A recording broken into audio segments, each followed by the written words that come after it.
Now let's talk about the characteristics of good persuasive messages. The first is that the persuasive messages have good argument quality.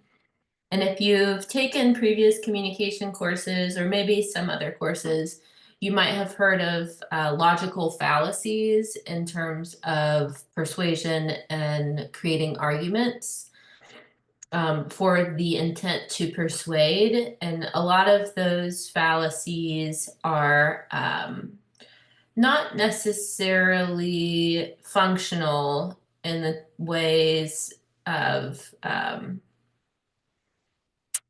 if we think back to what we learned about dysfunctions and functions, or dysfunctional and functional mediated messaging, these fallacies, these logical fallacies, tend to be dysfunctional in nature.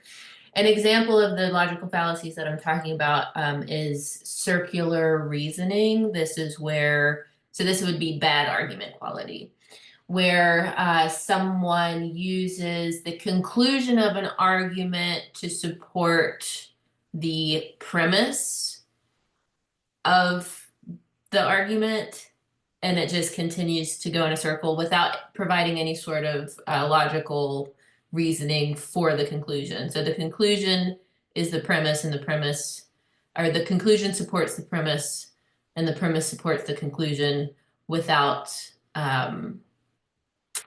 without independent information from that. I'm going to show you an example of that because I think sometimes that can get a little confusing.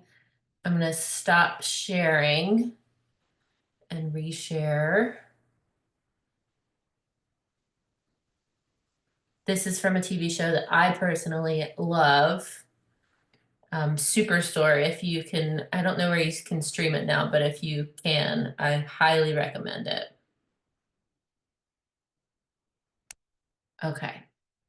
Example of bad argument quality and circular reasoning.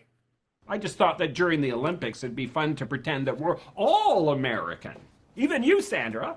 I'm from Hawaii. Not today, you're not. I do love America, but the Philippines is also great. Yeah, of course, absolutely. It's just that technically America's number one. Well, Glenn, what do you mean, technically? Just as a fact. That's the saying. America's number one. Well, but other countries believe that they're number one. But America is number one. Because it's first in the world. That's an airtight argument, though. First in the world in what? Being the best. At Being number one of countries and planets. I just thought that. So that's an example of circular reasoning. It's not good argument quality. You might have noticed that Jonah, he was the guy that was like, well, but other countries think that they're number one.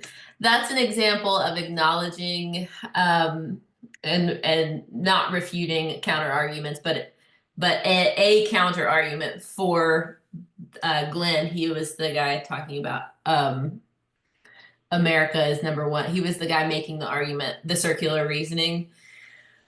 So that would be a counter argument that he could have refuted. Well, I know that other countries might think that they're number one, but in terms of statistical evidence, we can state that XYZ conclusion, right?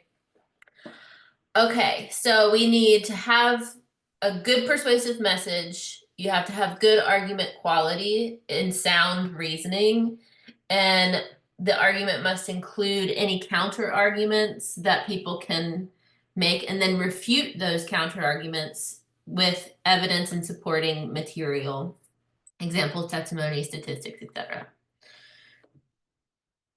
So recipient and situation characteristics might affect how likely a recipient will listen. Some of these include personal relevance, the extent to which an issue will impact the message recipient. Attitude importance, the extent of personal importance and bearing on relevant values and groups. And need for cognition, the extent to which an individual is motivated to engage and thorough information processing. This last one is interesting because it is a trait-like, meaning some people are generally more inclined to have higher need for cognition, to think about arguments and process those arguments at a fuller extent than some other people, right? So if I have a high need for cognition, which is need to process an argument, and that topic of the argument is important to me based on my values and my experience and my identity, right? And that issue will impact me personally, I'm more likely to listen to the argument. So I hope that makes sense.